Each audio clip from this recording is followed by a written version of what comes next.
Nakadaptang humarap sa fact-finding panel ng DFA ang Consul General ng Pilipinas sa Vancouver, Canada na si Jose Ampeso para sa investigasyon sa umunoy paninigaw niya sa isang Pinoy. Kaugnay niyan, makakausap natin mismo si Consul General Ampeso. Magandang tanghali po, Consul General. Si Rafi Tima po ito at live po kayo sa Balitang Hali.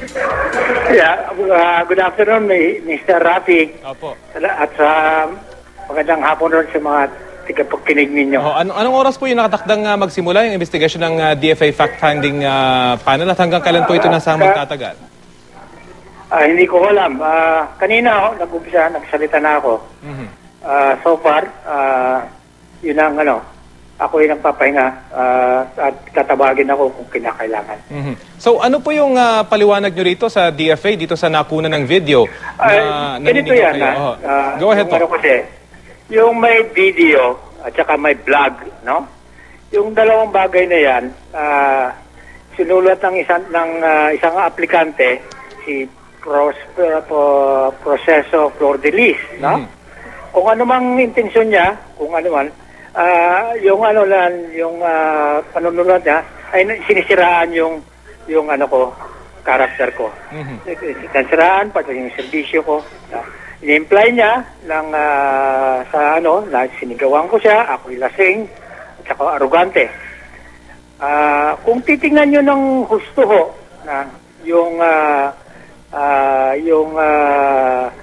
video, yung 27 seconds na video, at yan ho ay talagang sinadya na parang ipresenta akong Kung totoo, kung papakinggan nyo ho, wala akong nagtaas ako ng boses,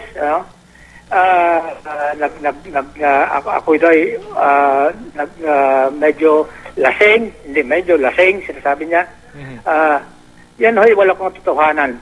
Ako ay may testigo na si Mr. Barroso na nagsasabi, bago ba ang pangyayaring to, may eto nga nangyari. Actually, bago siya tinanong ko siya nung kompleto na yung mga papeles niya, kung pwede siyang mag-donate sa Philippine National Red Cross. Sabi niya, jokingly, parang, pwede bang $1? Sabi ko naman, sinitingnan ko, seryoso ako, pag-donate ka. Ano ba itong donation mo? Ito ba ay compulsory o tapos, nung sinabi yun, ay may yung sa likod ko na volunteer, sinabihan siya, Sir, baka pwede itong babaan yung boses nyo kasi Consul General yan.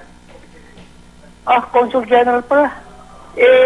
Baka binubusala yung pera niyan. Tapos sinabi niya huwag na kayo mag-donate dito. Doon, inumpisahan yung pagkuha ng ko. Tumayo ako, sabi ko, uy, pag sa puso yung mo, donation mo, magbigay kung magbigay, no? Pero so, Consul, hindi yung parang patawa. Opo. Consul, may nauna pang confrontation dito bago itong nakunang video. Anong confrontation? May nauna na po itong nangyari bago itong video nakunan na kayo naman po yung nakatayo at nagsasalita dito sa nagrereklamo sa inyo. Sinong nagre-recall? Siya rin yun. Yung anong reklamo niya? Ngayon ko lang narinig to.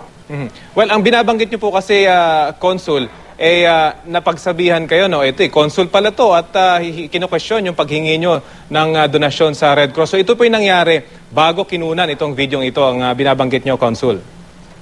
Hindi ho. Yung kinunan na, doon yung yun ang instance na nag-react ako. Nag-react ako, tapos sinasabi niya, yung sa vlog niya, yung sinasabi niya. Pero yung pangyayari, doon ako nag-react. Tapos sinasabi niya na ako'y nakainom. Meron akong testigo na yun ang ganito ang proseso nun. Meron pang isa na nag-corroborate ng salita, si Miss Ferrer. So at no point, Consul, na hindi uminit yung ulo ninyo habang nakikipag-usap dito sa taong ito? Hindi, siguro nakita na tuloy-tuloy nga yung pananalita ko eh. Tapos, yun ba, yung galit ko ba, nilabas ko, pinapasok ko pa nga eh. Pasok na kayo. Any case, sige po, hihintayin na lang po natin yung resulta ng investigasyon ng DFA tungkol dito. Maraming salamat po sa inyong oras, Consul General Jose Ampeso. Ang sa akin lang, yung masasabi ko lang, yung parang na cyber mugging to eh. Tapos pinick up ng media, yun lang ang ako na may nagsilbi ng matagal na. At saka kung lumalabas na at talaga stuttering, ganito.